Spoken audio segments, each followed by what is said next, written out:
सासू सासरे सोडून गीताला एकटीच राहायचं होतं. म्हणून गीताच्या सासूने तिला असा काही धडा शिकवला की आजकालच्या मुलींना एकत्र कुटुंबात राहणं आवडतच नाही. पण सासू सासऱ्यांसोबत राहणं तर अजूनही त्यांना नकोच असतं. मग बघा मित्रांनो, गीताच्या सासूबाईंनी तिला कसा धडा शिकवला ते आपण या कथेत पाहूया. गीताने आज घरात थोडा तमाशाच करायचं ठरवलं होता. रात्री जेवायला सगळे एकत्र बसले होते.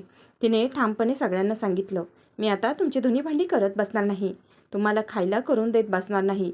माझं आयुष्य इतकंच आहे. नाही रे, तुम्हाला फक्त खायला द्यायचं आणि तुमचं बाकीचं सगळं काम करत बसायचं असं काही नाही. गीता इतक्या रागात आणि मोठ्या आवाजात बोलली तेव्हा तिच्या सासूबाईंना आणि सासऱ्यांना खूप वाईट वाटलं. गीता आज अचानक एवढं स्पष्टपणे कसं बोलली असं सगळ्यांना आश्चर्य वाटलं. पण तिच्या सासूबाईंनी आणि सासऱ्यांनी सगळ्यांना सांगितलं, जेवण झाल्यावर तुम्ही सगळे आपापल्या खोलीत जा. जो काही निर्णय घ्यायचा आहे तो आम्ही घेऊ. गौतमच्या आईनेही सांगितलं, गौतम बाळा, तुझ्या बायकोचं म्हणणं असं आहे की ती या घरात काम करून कंटाळली आहे, तर बाळा तुमचं वेगळं राहणंच बरं. तिला आनंदी राहायचं असं तिने सांगितलंय. राहायचं असेल तर तुम्ही मस्तपैकी वेगळं राहा. असं म्हणून आईवडिलांनी गीताला आणि गौतमला वेगळं राहण्याचा निर्णय सांगितला. कारण गौतमच्या आईवडिलांना माहीत होतं की वेगळं राहणं एवढं सोपं नाही आहे. पण गीताला तिची चूक जेव्हा कळेल तेव्हा ती नक्कीच आपल्या सासूसासऱ्यांचे पाय धरायला येईल असं सासूबाईंनी ठरवलं होतं. त्यामुळे शेवटी गीताला तिचा निर्णय समजल्यावर ती धावत धावत येऊन सासूबाईंची माफी मागायची. पण जेव्हा गीता आणि गौतम हे घर सोडून वेगळं राहायला गेले ते 6 महिन्यात गीताला खूप मोठा पश्चाताप झाला. की शेवटी गीताला समजलं की आपले काय चुकले ते. एकत्र कुटुंबात राहण्याचा आनंद काय असतो आणि वेगळं राहण्याचा आनंद काय असतो. जबाबदारी एकत्र कुटुंबात किती येते आणि एकटे राहिल्यावर किती येते. यामुळे गीताला आता खूप मोठा पश्चाताप झाला होता. पण ती काय करणार होती. गीताचं आणि गौतमचं तर लव्ह मॅरेज होतं. गीता तिच्या आईवडिलांची एकुलती एक मुलगी होती. मोठा भाऊ होता. पण गीता लहान असल्यामुळे खूप लाडात कोडात वाढलेली होती. गीताच्या आणि गौतमच्या लग्नाला गौतमच्या आईवडिलांचा नकार होता. कारण त्यांना चांगल्या मोठ्या कुटुंबात अशी मुलगी हवी होती जी सगळ्यांना एकत्र बांधून ठेवेल, आनंदाने सगळ्यांमध्ये मिळून मिसळून राहील. पण गौतमने लग्नाला होकार दिला आणि त्याच्यावर प्रेम असल्यामुळे घरच्यांनीही गौतमच्या लग्नाला होकारच दिला. मग गीताचं आणि गौतमचं लग्न ठरलं. सुरुवातीला गीता तिच्या कुटुंबात खूप आनंदाने राहायची. गीता शिकलेली असल्यामुळे तिला चांगले राहणीमान आवडायचे. पण सुरुवातीला ती कुटुंबाच्या पद्धतीनेच राहायची. गीताचा नवरा गौतम नोकरी करायचा. त्यामुळे तिला जास्त काही काम करायची गरज वाटत नव्हती. पण हळूहळू अचानक गीताच्या वागण्यामध्ये बदल दिसू लागला. गीताची आई तिच्या सगळ्या कुटुंबात गीताच्या संसाराकडे खूप लक्ष देऊ लागली आणि मुलीला आपल्या चुकीच्या गोष्टी शिकवू लागली. अगं गीता, तुझ्या 2 जावा शेतात जाऊन काम करतात, पैसे कमवतात आणि तू मात्र घरात बसून सगळ्यांसाठी फक्त स्वयंपाकच करतेस, धुणी भांडी करतेस. पण तुला काहीही मदत कोणी करत नाही. तू सगळ्यांची करत राहतेस आणि स्वतःचं आयुष्य जगायचं आहे की नाही तुला? तुझ्या आयुष्यातला आनंद फक्त तुझ्या त्या जावांसाठी आणि सासूसाठी आहे का? सासऱ्यांसाठी वेळ घालवताना गीताची आई म्हणे, नको नको त्या गोष्टी करू नकोस, असं गीताला सांगून भडकवत होती. पण गीता मात्र सगळं ऐकून वेगळ्या पद्धतीने वागायला लागली होती. हळूहळू हे सगळं गौतमलाही लक्षात येऊ लागलं होतं. पण तो काही दिवस काहीच बोलला नाही. पण म्हणतात ना, कधी कधी एखाद्या मुलीच्या संसारात तिला तिची आईच जबाबदार असते. असंच काहीतरी गीताच्या बाबतीतही झालं होतं. अहो, मी आता सांगते, उद्या सकाळी मी सगळ्यांचा स्वयंपाक करणार नाही. मी फक्त मुलांचा आणि तुमचाच डबा बनवेन. बाकी सगळ्यांनी स्वतःचे पाहावे. गीता, आपण सगळे एकत्र कुटुंबात राहतोय. मग असं बोलून चालणार नाही. घरात सगळे मदत करतात. वहिनी, रोहिणी पण तुझ्या मदतीला नेहमी तयारच असतात ना. त्या दोघी शेतात जातात, शेतातून कंटाळून येतात. मग तू थोडं समजून घेत जा ना. आईसुद्धा तिच्या पद्धतीने तुला काम करायला सांगते. मगही तुला काय प्रॉब्लेम आहे? गौतम आपल्या बायकोला समजावत होता. अहो, पण मी किचनमध्ये एकदा घुसल्याशिवाय कोणी काम करतच नाही. रोज उठून भाजी काय करायची, कशी करायची हे मलाच ठरवावं लागतं. मग सकाळी एवढं मोठं पीठ मळून ठेवायचं. मुलांचा डब्बा, तुमचा डब्बा सगळं तुझ्या जबाबदारीत येतं. सगळ्यांसाठी मला अजून भाजी बनवावी लागते. मोठ्या जाऊबाई तेवढ्या चपात्या लाटतात आणि संध्याकाळी आल्यावर लहान जाऊ रोहिणी तेवढी भाकरी थापते. एवढं केलं की त्यांचं काम होतं. नंतर म्हणतात ना, मोकळ्या मनाने, की आम्ही रानात पण काम करतो आणि घरी आल्यावर पण काम करतो. मला तर वैतागच आला आहे. पण तुम्हाला कधी समजणार नाही माझं मन. आता तुम्ही काही बोलूच नका. माझं खूप जास्त डोकं दुखतंय. हे बघ, हे तुझं नेहमीचंच झालं आहे. बोललो तरी बोलू नको म्हणते आणि नाही बोललो तरी बोल ना म्हणते. त्यामुळे मी आता गप्पच बसतो. बघ गीता, त्या दोघी शेतात जातात, घरचं पण काम करतात. ते दोघीही कधी तक्रार करत नाहीत.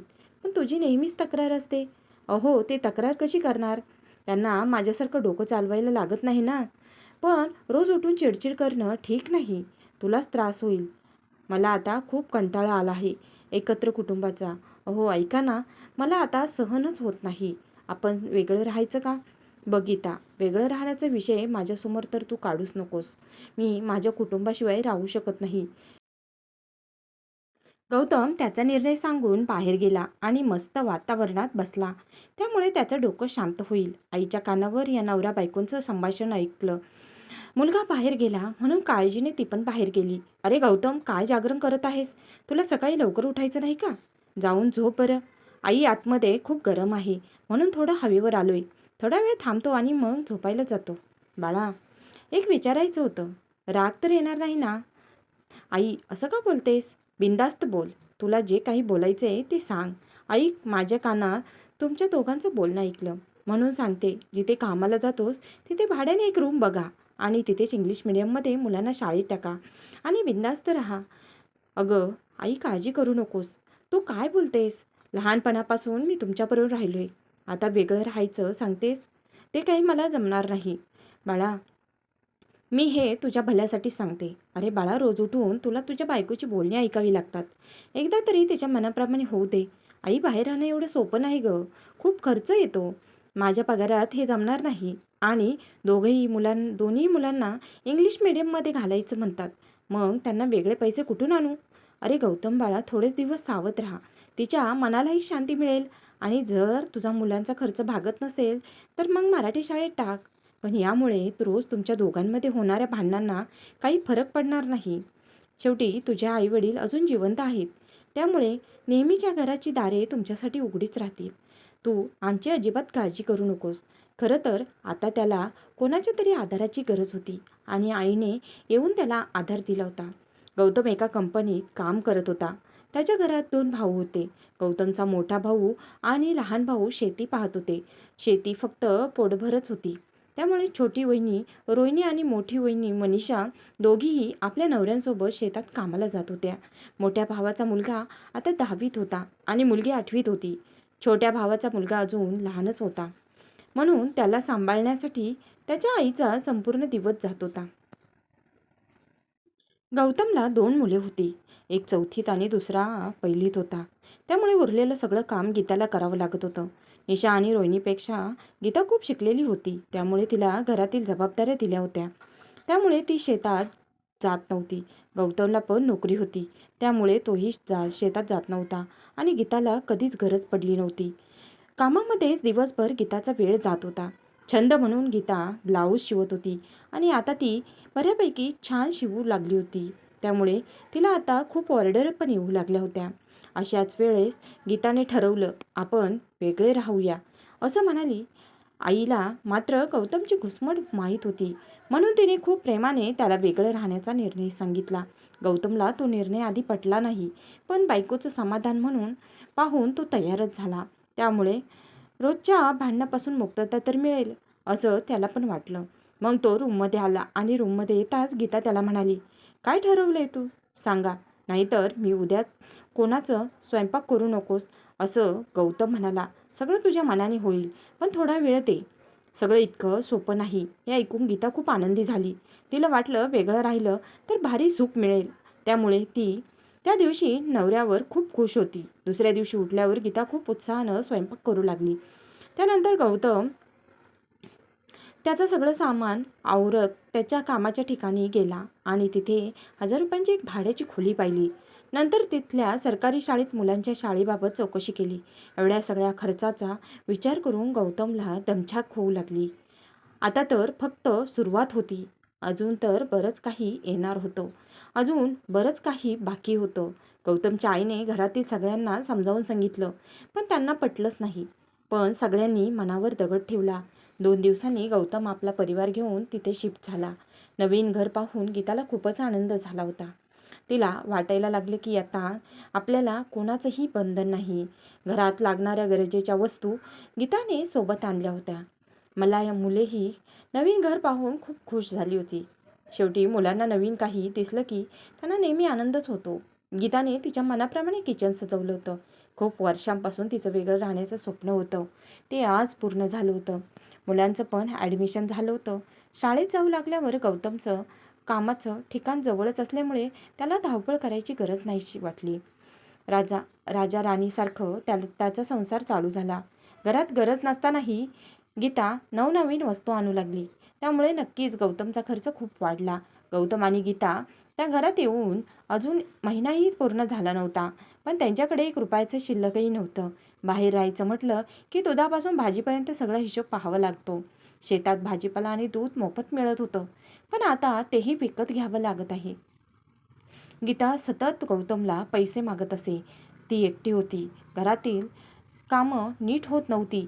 त्यामुळे तिचं मुलांच्या अभ्यासाकडे लक्ष कमी होऊ लागलं. ती संध्याकाळी खूप थकायची. म्हणून घरातील छोटे छोटे काम तिला करावे लागायचे. यापूर्वी तिच्या जावांनी जे काही जमेल ते तिला मदत करून दिली होती. कधी ओटा पुसणे, कधी गॅस पुसणे, भांडी घासणे, झाडू मारणे, कधी कधी मुलांचा अभ्यासही घेत असत. नंतर भांडी नीट घासून ठेवणं सासूबाई नेहमी नित्यनेमाने करत असत. कपड्यांच्या घड्या सुद्धा छोट्या मुलाला पाहत पाहत नीट घड्या घालून त्या खोलीत नेऊन ठेवत असत. पण इकडे आल्यानंतर गीताच्या आयुष्यात सगळंच बदल झाला होता. सकाळची तिची धावपळ असायची, दुपारी थांबायची. त्यानंतर दुपारी गौतम जेवायला येई. मग तिला गौतमला जेवायला देण्यात वेळ जात असे. गौतम जेवून झाल्यावर भांडी घासायची, सगळं आवरायचं. तिला खूपच कंटाळा यायचा. 5 वाजेपर्यंत मुले शाळेतून घरी येई. मग त्यांना त्यांच्या आवडीनुसार जेवण बनवावं लागत असायचं. आधी तर मुले शाळेतून आल्यानंतर आपल्या आजीच्या कडेने फिरत असायची. आजी शेतातून आणलेली फळं, पेरू, पपई, केळी त्यांना देत असे आणि मोठा दीर मार्केटला गेला तर येताना खूप सगळं खाण्यासाठी घेऊन यायचा. ते सगळं सगळ्यांनी खाऊन आठवडाभर जात होतो. पण आता गीताला प्रश्न पडायला लागला होता. रोज रोज शाळेतून आल्यावर मुलांना काय खायला द्यायचं?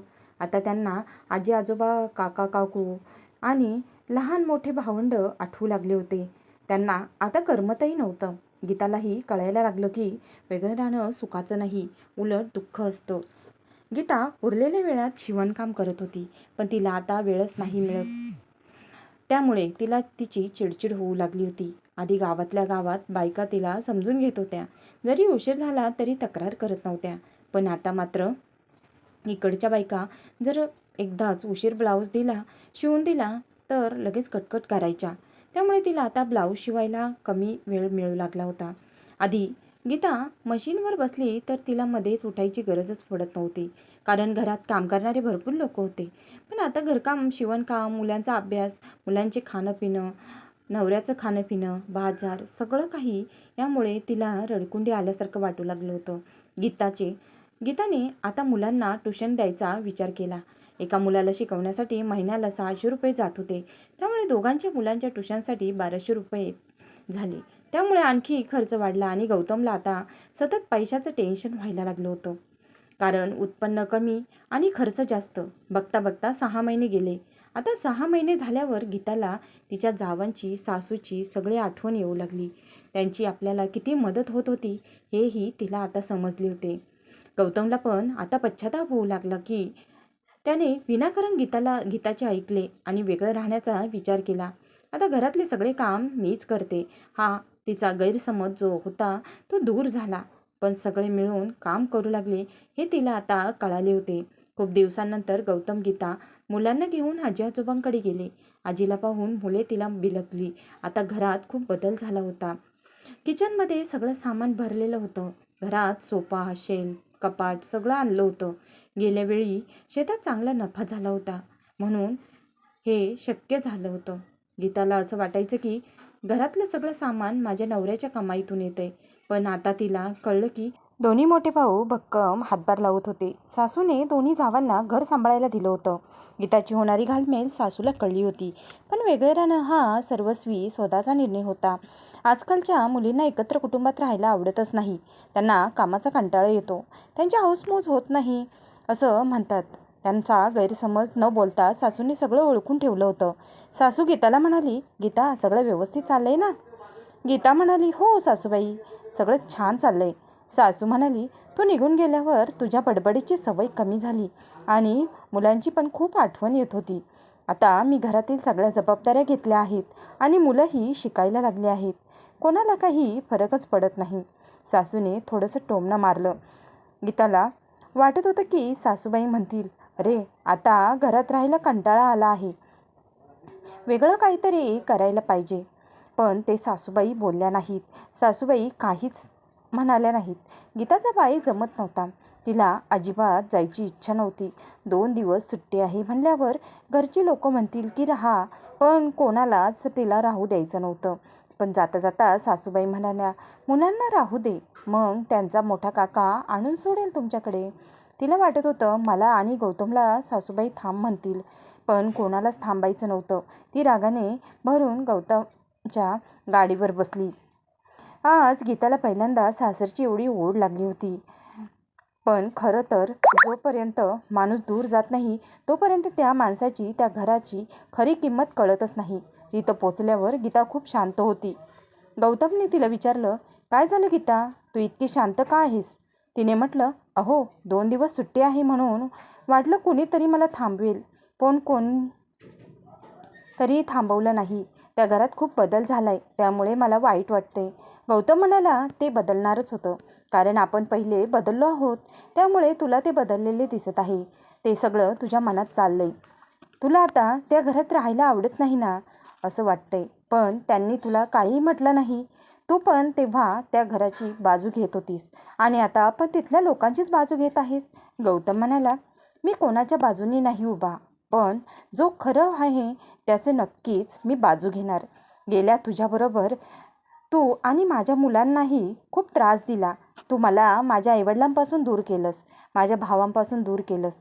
मुलांना त्यांच्या आजी आजोबांपासून, त्यांच्या भावांपासून, सगळ्यांपासून वेगळं केलंस. आमचं मन तू कधी समजून घेतलं नाहीस. खरंच मी चुकलोय का? आज मुले त्यांच्या आजीला किती आवडतील ते मी पाहिलं, पण ते परत येताना माझ्याकडे एकदाही पाहिलं नाहीत." मुले तिथे खूप आनंदी दिसली. गौतम तिला म्हणाला, "बरे झाले, तुझी चूक तुला समजली. यामध्ये खूप काही आहे." "काय झालं आहे रे? मी काय म्हणते, आपण परत जाऊ का त्या घरी राहायला? मला इथे अडकल्यासारखं वाटते रे." गौतम म्हणाला, "हे वेगळं राहण्याचा निर्णय तुझाच होता ना, आणि आता जाण्याचाही निर्णय तुझाच आहे. काय खेळ लावला आहेस ग? जर आपण इकडे तिकडे गेलो तर तू म्हणशील की विनाकारण परत आलो. तिकडे जे काही होतं तेच बरं होतं. मी तुझा स्वभाव चांगला ओळखतोय. यानंतर कोणत्याही गोष्टीवरून मला भांडायचं नाही. एकत्र कुटुंबात राहिल्यावर मला त्रास द्यायचा नाही. जर हे मान्य असेल तरच बोल, नाहीतर शांतच बस. नाहीतर काहीही होणार नाही. 6 महिन्यात मला खूप काही समजलंय. बघ, आपण परत जाऊ का? पण मुलांची शाळा किती वेळा बदलायची आहे ते पाहायचं आहे. जोपर्यंत मुलांच्या शाळा पूर्ण होत नाहीत तोपर्यंत आपण जाऊ शकत नाही." एकदा मुलांच्या परीक्षा संपल्या की खूप आतुरतेने गीता परीक्षांची वाट पाहत होती. त्यानंतर गीता सगळ्यांच्या समोर हात जोडून माफी मागितली. तिला एकत्र कुटुंबाचा खराखुरा अर्थ समजला होता, की एकत्र राहून सगळे मिळून काम करणं किती छान असतं आणि ते सगळं आपलं म्हणून करायचं असतं. ते खरी मजा असते. घरच्यांनीही खूप मोठ्या मनाने आणि तिला माफ केलं. खरं तर एकत्र कुटुंबात काम आणि खर्चामुळे नेहमी घरात आनंद असायचा. गीता आणि गौतम त्यांचं सामान घेऊन त्यांच्या हक्काच्या घरी आले. त्यानंतर ते सगळे खूप आनंदात राहू लागले. गीताच्या मनातील सगळे गैरसमज दूर झाले. त्यामुळे ती आपल्या एकत्र कुटुंबासोबत खूपच खुश होती. तिचे 2 जावा संध्याकाळी कामावरून कंटाळून घरी आल्या, पण गीता त्यांना काही काम करू देत नव्हती. "मी आता सगळे काम स्वतः करत आहे." त्यामुळे पूर्ण कुटुंब आनंदात होते. घरातली एकही व्यक्ती गीतासारखी असेल तर घर तुटायला वेळ लागत नाही. त्यामुळे कोणताही निर्णय घ्यायचा असेल तर चांगल्या प्रकारे विचार करून घ्यावा. नंतर पश्चाताप करून काहीच फायदा होत नाही. मित्रांनो, तुम्हाला ही कथा कशी वाटली ते कमेंट करून नक्की सांगा. आणि कथा आवडली असेल तर लाईक शेअर करायला विसरू नका. आणि चॅनलवर जर नवीन असाल तर सबस्क्राईब करा. धन्यवाद.